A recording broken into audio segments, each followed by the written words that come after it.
മുറപ്പെണ്ണ് രചനാ സംഭാഷണം മൈഥിലി മിത്ര ഭാഗം 36. സാറേ, കുഴപ്പമൊന്നുമില്ലല്ലോ അല്ലേ? പോലീസ് സ്റ്റേഷനിലേക്കുള്ള തിരിച്ചുള്ള യാത്രയിൽ സോമൻ 1-2-3 വട്ടമെങ്കിലും കണ്ണനോട് ആദ്യയോടെ ചോദിച്ചു. മാധവ് ലിഫ്റ്റിനുള്ളിൽ കുടുങ്ങിയെന്നറിഞ്ഞതും അയാൾ ഇത്തിരി പരിഭ്രമിച്ചു പോയിരുന്നു. കുഴപ്പമൊന്നുമില്ല സോമൻ ചേട്ടാ, അവൻ സൗമ്യതയോടെ തന്നെ മറുപടി നൽകി. അപ്പോഴും ലിഫ്റ്റിനുള്ളിൽ ചുമ്മുവിനോടൊപ്പം ചിലവഴിച്ച നിമിഷങ്ങളായിരുന്നു അവൻ്റെ ഉള്ളിലുണ്ടായിരുന്നത്. അതോർക്കുമ്പോൾ തന്നെ വിരളമായി മാത്രം വിരുന്നിനെത്തുന്ന ഒരു പുഞ്ചിരി അവൻ്റെ ചൊടികളിൽ തത്തിക്കളിച്ചു. പോലീസ് സ്റ്റേഷൻ അടുക്കാറായപ്പോഴാണ് ആരോ ഒരാൾ തങ്ങളുടെ വണ്ടിയെ പിന്തുടരുന്നത് മാധവൻ സൈഡ് മിററിലൂടെ കണ്ടത്. സോമൻ ചേട്ടാ, വണ്ടി ഒന്ന് സ്ലോ ചെയ്തേ.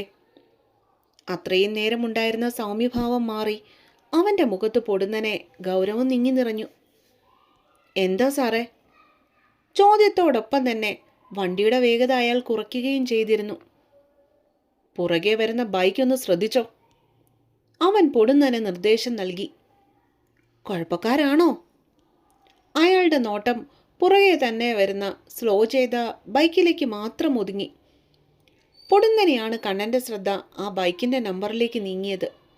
അതേ നമ്പർ, അന്ന് തൻ്റെ വീടിന് മുന്നിൽ വന്നവൻ്റെ വണ്ടിയുടെ അതേ നമ്പർ. മാധവിൻ്റെ കണ്ണുകളൊന്ന് കുറുകി. സോമൻ ചേട്ടാ, അതിൻ്റെ മുന്നിലേക്ക് കയറ്റി നിർത്ത്. അവൻ്റെ ശബ്ദം വണ്ടിക്കുള്ളിൽ ഉയർന്നു. Okay sir. ബൈക്കിന് കുറുകെ അതിനെ തടഞ്ഞുകൊണ്ട് വണ്ടി കൊണ്ടുപോയി വെക്കാൻ തുടങ്ങിയ അടുത്ത നിമിഷമാണ് പൊടുന്നനെ പിന്നിൽ നിന്നും ഒരു ആംബുലൻസ് അങ്ങോട്ടേക്ക് വരുന്നത് സോമൻ ശ്രദ്ധിച്ചത്. ആംബുലൻസിനുള്ള വഴി കൊടുക്കുവാനായി ഇത്തിരി സൈഡ് ഒതുക്കിയതും അതിനോടൊപ്പം തന്നെ ആ ബൈക്കും മുന്നോട്ടേക്ക് ചീറി പാഞ്ഞു പോയിരുന്നു. കേറിപ്പോയല്ലോ സാറേ. വെപ്രാളത്തോടെ അതിന് പിന്നാലെ വേഗത്തിൽ വണ്ടിയെടുക്കാൻ തുടങ്ങി സോമൻ. വേണ്ട സോമൻ ചേട്ടാ, വിട്ടേക്ക്. സ്റ്റേഷനിൽ നിന്നും അർജന്റ് കോള് വന്നതും അവൻ സോമനെ തടഞ്ഞു. വണ്ടി നേരെ സ്റ്റേഷനിലേക്ക് പാഞ്ഞു. അപ്പോൾ ശത്രു തന്നെ, അതും തൊട്ടടുത്ത് തന്നെ. തൻ്റെ നീക്കങ്ങളെല്ലാം മുൻകൂട്ടി അറിയുന്ന ആരോ ഒരാൾ. ആരായിരിക്കും അത്? എന്തായാലും അറിയാവുന്ന ആരോ ആണ്. പല മുഖങ്ങളും അവൻ്റെ തലച്ചോറിൽ കൂടി കടന്നുപോയി. അത് ഏറ്റവും ഒടുവിൽ എന്തുകൊണ്ടോ ചെന്ന് നിന്നത് ഭൈരവിൻ്റെ പേരിന് നേർക്കായിരുന്നു. പങ്കു. വൈകിട്ട് ഓഫീസ് തീരാറായ സമയത്താണ് അവന് കണ്ണൻ്റെ ഒരു കോള് വന്നത്. എന്താ കണ്ണേട്ടാ? അവൻ കോളെടുത്ത് ഫോൺ ചെവിയോരം ചേർത്ത് പിടിച്ചു. ചുമ്മുണ്ടോ നിന്റെ കൂടെ? പൊടുന്നനെ അവൻ്റെ ചോദ്യം കേട്ടതും അവൻ്റെ കണ്ണുകൾ ചെന്നെത്തിയത് ഇത്തിരി മാറി നിന്നുകൊണ്ട് ഭൈരവിനോട് തമാശകൾ പറഞ്ഞ് പൊട്ടിച്ചിരിക്കുന്ന ചുമ്മുവിൻ്റെ നേർക്കായിരുന്നു. ഉണ്ട് കണ്ടേട്ടാ. അവൻ്റെ പതിവില്ലാത്ത ഫോൺ വിളിയും സംസാരവുമൊക്കെ പങ്കുവിനെ അമ്പരപ്പെടുത്തിയിരുന്നു. അവൾ എന്തു ചെയ്യുന്നു? പൊടുന്നനെയുള്ള ആ ചോദ്യം അവൻ്റെ കണ്ണു മിഴിപ്പിച്ചു. എന്താ കണ്ണേട്ടാ? താൻ കേട്ടത് ശരിയാണോ എന്നറിയാൻ വേണ്ടി പങ്കു വീണ്ടും ചോദ്യം ആവർത്തിച്ചു. ചുമ്മു എന്ത് ചെയ്യുന്നു എന്നാണ് ഞാൻ ചോദിച്ചേ. വളരെ ഗൗരവത്തോടെയാണ് കണ്ണൻ ആ ചോദ്യം ചോദിച്ചതെന്ന് മനസ്സിലായതും പങ്കു തൻ്റെ ഞെട്ടൽ പകുതിയിലേക്ക് വെച്ച് നിർത്തി അവസാനിപ്പിച്ചു. അത് അവൾ ഭൈരവനോട് സംസാരിച്ചുകൊണ്ട് നിൽക്കുന്നു. ഉള്ള കാര്യം അതുപോലെ തന്നെ അവൻ പറഞ്ഞു. ഇനി ഞാൻ പറയുന്ന കാര്യം നീ ശ്രദ്ധയോടെ കേൾക്കണം. 2 നിമിഷങ്ങൾ മൗനത്തെ കൂട്ടുപിടിച്ചുകൊണ്ട് അവനൊരു സംസാരത്തിന് തുടക്കമിട്ടു. എന്താ കണ്ണേട്ടാ? എന്തോ ഗൗരവകരമായ കാര്യമാണ് സംസാരിക്കാൻ പോകുന്നതെന്ന് മനസ്സിലായതും അവൻ കസേരയിലൊന്ന് ഇളകിയിരുന്നു കൊണ്ട് മുന്നിലെ ഡെസ്ക് ടേബിളിൽ കൈകൾ കുത്തിപ്പിടിച്ചു. ചുമ്മുവിൻ്റെ കൂടെ നീ എപ്പോഴും ഉണ്ടാവണം. അതിപ്പോൾ ഓഫീസിനകത്താണെങ്കിലും പുറത്താണെങ്കിലും. എന്തെങ്കിലും സംശയകരമായ കാര്യങ്ങൾ കണ്ടാലേ എന്നെ അപ്പോൾ തന്നെ വിളിച്ച് പറഞ്ഞേക്കണം, കേട്ടല്ലോ? അവൻ കാര്യങ്ങൾ കൂടുതൽ വിശദീകരിക്കാതെ പറഞ്ഞു നിർത്തി. അയ്യോ, എന്തു പറ്റിയതാ? അവൾക്ക് എന്തെങ്കിലും പ്രശ്നമുണ്ടോ? ചുമ്മുവിൻ്റെ എല്ലാ കാര്യത്തിലും വളരെ ശ്രദ്ധാലുവായിരുന്നവന് എന്തുകൊണ്ടോ പെട്ടെന്ന് സംശയം തോന്നി. പ്രശ്നങ്ങൾ ഉള്ളതുകൊണ്ടാണ് ഞാൻ പറയുന്നത്. നീ ഇന്ന് ഓഫീസിലേക്ക് നേരത്തെ പോയതുപോലെ ഇനി ഒരിക്കൽ കൂടി ഉണ്ടാവരുത്. അവളുടെ കൂടെ തന്നെ എന്നും പൊയ്ക്കോണം. മാധവനിൽ നിന്നും കർശനമായ നിർദ്ദേശങ്ങൾ അവന് കിട്ടി. അതിനൊരു ഫയൽ അർജൻറ്റായിട്ട് കമ്പനിയിൽ കൊണ്ടുപോയി കൊടുക്കേണ്ടതുണ്ടായിരുന്നു ഇന്ന്. അതുകൊണ്ടാണ് ഞാനിന്ന് അവളെ കൂട്ടാൻ നേരത്തെ പോയത്. പങ്കു തൻ്റെ ഭാഗം വിശദീകരിച്ചു. അതിനി ഉണ്ടാവരുത്. അവളുടെ കൂടെ തന്നെ നീ ഉണ്ടാവണം. എന്തുണ്ടെങ്കിലും ആ നിമിഷം തന്നെ എന്നെ നീ വിളിച്ചു പറയണം. അത് പറയുമ്പോൾ ലാപ്ടോപ്പിൻ്റെ സ്ക്രീനിൽ തെളിയുന്ന RK കൺസ്ട്രക്ഷൻ ഗ്രൂപ്പിൻ്റെ ഡീനിൽ തങ്ങി നിൽക്കുകയായിരുന്നു മാധവിൻ്റെ കണ്ണുകൾ. Vedant Sharma, son of mister Anand Varma and Malini Devi. ആ 30 വയസ്സുകാരൻ്റെ മുഖം എവിടെയോ കണ്ടു മറന്നതുപോലെ എന്നവന് തോന്നി. പ്രത്യേകിച്ചും ആ തവിട്ട് നിറം കലർന്ന കണ്ണുകൾ. കണ്ണേട്ടാ, ചുമ്മൂന് അപകടം വല്ലതും ഉണ്ടോ? അവസാനമായി പങ്കു ചോദിച്ചു, അതും വേവലാതിയോടെ. ഒന്നും ഉണ്ടാവില്ല. അവളെ മേലേടത്തെ വീരശൂര പരാക്രമിയായ പുലിക്കുട്ടിയല്ലേ. അതുകൊണ്ട് നീ പേടിക്കണ്ട. പിന്നെ ഒരു കാര്യം നീ എനിക്ക് ചെയ്തു തരണം, അതും ഇന്ന് തന്നെ. ആദ്യം വളരെ ശാന്തമായിട്ട് സംസാരിച്ചവൻ ഒടുക്കം വളരെ ഗൗരവത്തോടു കൂടിയാണ് കാര്യങ്ങളെ സമീപിച്ചത്. പക്ഷേ കണ്ണൻ ചെയ്തു തരാൻ പറഞ്ഞിരുന്ന കാര്യം കേട്ടതും പങ്കുവിൽ പെട്ടെന്നൊരു വെപ്രാളം കയറി. അവൻ പേടിയോടെ ചുമ്മൂനെയും ഭൈരവിനെയും മാറി മാറി നോക്കി. കാര്യങ്ങളാകെ കുഴഞ്ഞു മറിഞ്ഞു കിടക്കുവാണല്ലോ കണ്ണാ. കാര്യങ്ങളെല്ലാം കേട്ടു കഴിഞ്ഞപ്പോൾ അച്ചുവും വിവേകവും ഒരുപോലെയാണ് ആ ചോദ്യം ചോദിച്ചത്. അതെ, ആളാരാണെന്നൊരു ഊഹം മാത്രമേ എനിക്കുള്ളൂ. വ്യക്തമായൊരു തെളിവ് ഇതുവരെയും കിട്ടിയിട്ടില്ല. അവൻ മറുപടി നൽകി. എല്ലാവരും കൂടി വീടിൻ്റെ ഉമ്മറത്തുള്ള സോപാനപ്പടികളിൽ ഇരുന്നു കൊണ്ട് സംസാരിക്കുകയായിരുന്നു.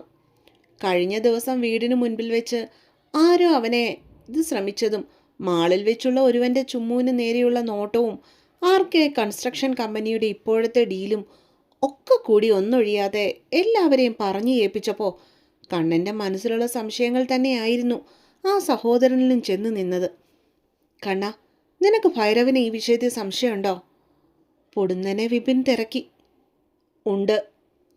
കണ്ണൻ ഒരു നിമിഷം പോലും ചിന്തിക്കാതെ മറുപടി നൽകി. അപ്പം മറ്റവനോ, ആ വേദാന്ത്? കേട്ടുകൊണ്ടിരുന്ന അരുന്നത് തൻ്റെ സംശയം മറച്ചു വെച്ചില്ല. ഒരു തെളിവും കയ്യിലില്ലാതെ നമുക്കൊന്നും ആരെയും കണ്ണടച്ച് വിശ്വസിക്കാൻ പറ്റില്ല. 2-3 ദിവസം കൂടി എനിക്ക് സമയം വേണം. അതിനുള്ളിൽ പുറകിൽ നിന്നും കളിക്കുന്നവരെ ഞാൻ കണ്ടുപിടിച്ചിരിക്കും. മാധവ് ഉറപ്പു നൽകി. അതുവരെ ചുമ്മൂനോട് ഇക്കാര്യം പറയണോ? പങ്കു പെട്ടെന്ന് ചോദിച്ചു. അവളോട് പറഞ്ഞാലും ഇതൊന്നും പെണ്ണ് സീരിയസ് ആയിട്ട് ചിന്തിക്കില്ല. അതിലും ഭേദം പറയാതിരിക്കുന്നതാ, അച്ചു പറഞ്ഞു. എന്തായാലും പങ്കു, നീ ഇക്കാര്യം ഒന്ന് അവളോട് സൂചിപ്പിച്ചേക്ക്. അവൾ അറിയാതെ ഇരിക്കേണ്ട കാര്യമില്ലല്ലോ. കണ്ണൻ അവൻ്റെ അഭിപ്രായം പറഞ്ഞു. അത്താഴം കഴിച്ചിട്ട് മതി ഇനിയുള്ള സംസാരം. നാരായണിയമ്മയുടെ വരവോടുകൂടിയാണ് ആ സംഭാഷണങ്ങൾ അവിടെ നിലച്ചത്. അവരെല്ലാവരും കൂടി മെല്ലെ ഡൈനിങ് ഹാളിലേക്ക് നടക്കുമ്പോൾ അവർക്ക് പിന്നാലെ ചുമ്മു ഉണ്ടായിരുന്നു. ഇതിപ്പോൾ എന്താ പറ്റിയേ നിങ്ങൾക്ക്? പതിവിന് വിപരീതമായി വളരെ നിശബ്ദരായിട്ടിരുന്ന് കഴിക്കുന്നവരെ കണ്ടപ്പോൾ സാവിത്രിക്ക് ചോദിക്കാതിരിക്കുവാൻ കഴിഞ്ഞില്ല. ഏയ്, ഒന്നുമില്ല അമ്മായി, ഉറക്കം വന്നിട്ടാ. അശ്വിൻ പൊടുന്നനെ ചാടിക്കയറി പറഞ്ഞു. പക്ഷേ ആ സമയം ചുമ്മു മാത്രം തൻ്റെ സഹോദരന്മാരുടെ മൗനത്തിന് കാരണം എന്താണെന്നുള്ള ചിന്തയിലായിരുന്നു. ഭക്ഷണം കഴിച്ചു കഴിഞ്ഞ് ബാക്കിയുള്ളവർ എല്ലാവരും അവരവരുടെ വീട്ടിലേക്ക് പോയി. ചുമ്മുവും പങ്കുവും അവരവരുടെ മുറികളിലേക്ക് കയറിപ്പോയപ്പോൾ കണ്ണൻ മാത്രം കുറച്ചു നേരം കൂടി ഹാളിൽ തന്നെ നിന്നു. പിന്നീട് ചുമ്മുവിൻ്റെ റൂമിലേക്ക് കയറി ചെന്നു. എന്താ? കസേരയിൽ ഇരുന്നു കൊണ്ട് ഏതോ ബുക്ക് വായിച്ചു കൊണ്ടിരുന്നവൾ പൊടുന്നനെ മുറിയിലേക്ക് കയറി വരുന്നവനെ കണ്ടതും ഒന്നമ്പരപ്പെട്ടു. അതെന്താ ഭാവി ഭാര്യയെ, ഞാൻ വന്നത് നിനക്ക് ഇഷ്ടമായില്ലേ? അവൻ വെറുതെ പെണ്ണിനെ കുറുമ്പ് പിടിപ്പിച്ചു. ഒട്ടും ഇഷ്ടമായില്ല, മുഖത്തടിച്ചതുപോലെ മറുപടി പറഞ്ഞു പെണ്ണ്. എന്നാലും സാരമില്ല, മേലേടത്തെ ജാൻസി റാണിയോട് ഒരു കാര്യം പറയാനാ ഞാനിപ്പോൾ ഇങ്ങോട്ട് വന്നേ. അനുവാദം ചോദിക്കാതെ തന്നെ അവൻ അവളുടെ ബെഡിന് മുകളിലേക്ക് കയറിയിരുന്നു. ഇങ്ങനെയൊക്കെയുള്ള പ്രവൃത്തികൾ മാധവിൽ നിന്നും ആദ്യമായതിനാലാവാം അവൾക്കും തികച്ചും ആശ്ചര്യം തോന്നിപ്പോയത്. എന്തു കാര്യം?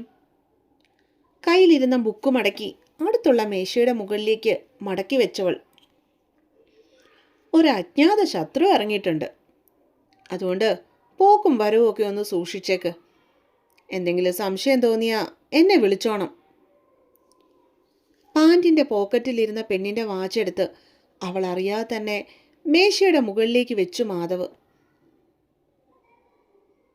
ഈ പറയുന്ന അജ്ഞാതശത്രുവിന് എന്നോടെന്ത് കാര്യം? തികച്ചും അലസമായിട്ടായിരുന്നു പെണ്ണിൻ്റെ ചോദ്യം. നിന്നെ കണ്ട് ചിലപ്പോൾ ഇഷ്ടപ്പെട്ടു പോയിട്ടുണ്ടാവും. അല്ലെങ്കിലും ചില ഭ്രാന്തന്മാർക്ക് ചില ഭ്രാന്തികളെ ചേരും. പോയ കാര്യം സാധിച്ചത് കൊണ്ട് തന്നെ കണ്ണം പിന്നീട് അവളുടെ മുറിയിൽ നിന്നില്ല. പെണ്ണിൻ്റെ ചൊടിപ്പോടെയുള്ള വിളി പിന്നിൽ നിന്നും കേൾക്കുന്നുണ്ടായിരുന്നെങ്കിലും അതൊന്നും ആസ്വദിക്കുവാനുള്ള മാനസികാവസ്ഥയിലായിരുന്നില്ല ആ സമയം അവൻ. ഇത് ചെയ്തത് നീയാണെങ്കിൽ അതിപ്പോൾ എന്തിനു വേണ്ടിയാണെങ്കിലും നീ അനുഭവിക്കും വേദാന്ത് വർമ്മ. ഇത് മേലേടത്ത് മാധവകൃഷ്ണയുടെ വാക്ക്. സ്വന്തം മുറിയുടെ ചുവരിൽ പിടിപ്പിച്ചിരിക്കുന്ന നോട്ടീസ് ബോർഡിൽ പിൻ ചെയ്തു വെച്ചിരിക്കുന്ന ആർ.കെ. ഗ്രൂപ്പ് ഡീനിൻ്റെ ഫോട്ടോയിലേക്ക് നോക്കിക്കൊണ്ട് കണ്ണൻ ദേഷ്യത്തോടെ മുരണ്ടു. ദിവസങ്ങൾ വളരെ പ്രത്യേകതകളൊന്നുമില്ലാതെ കടന്നുപോയി. പിന്നീട് സംശയിക്കേണ്ട ഒരു സംഭവമോ സാഹചര്യങ്ങളോ ഒന്നും ഉണ്ടായിരുന്നില്ല താനും.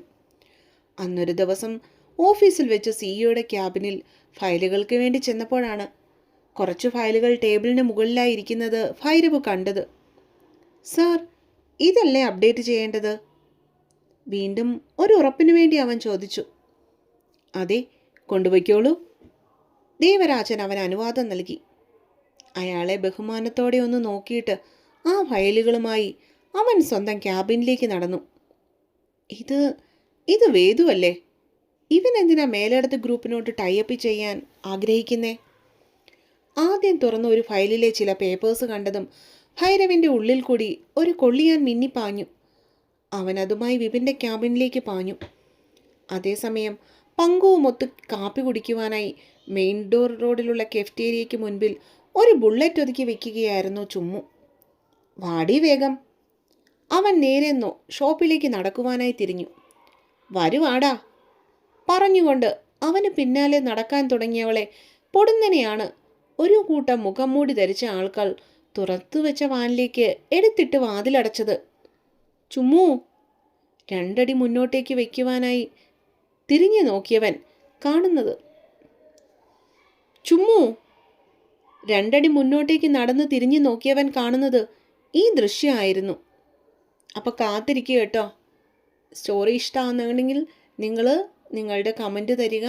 പിന്നെ ഇതുവരെയും എൻ്റെ ചാനൽ സബ്സ്ക്രൈബ് ചെയ്യാത്ത ആൾക്കാരുണ്ടെങ്കിൽ ദയവായിട്ട് എൻ്റെ ചാനലൊന്ന് സബ്സ്ക്രൈബ് ചെയ്യും വേണം കേട്ടോ പിള്ളേരെ.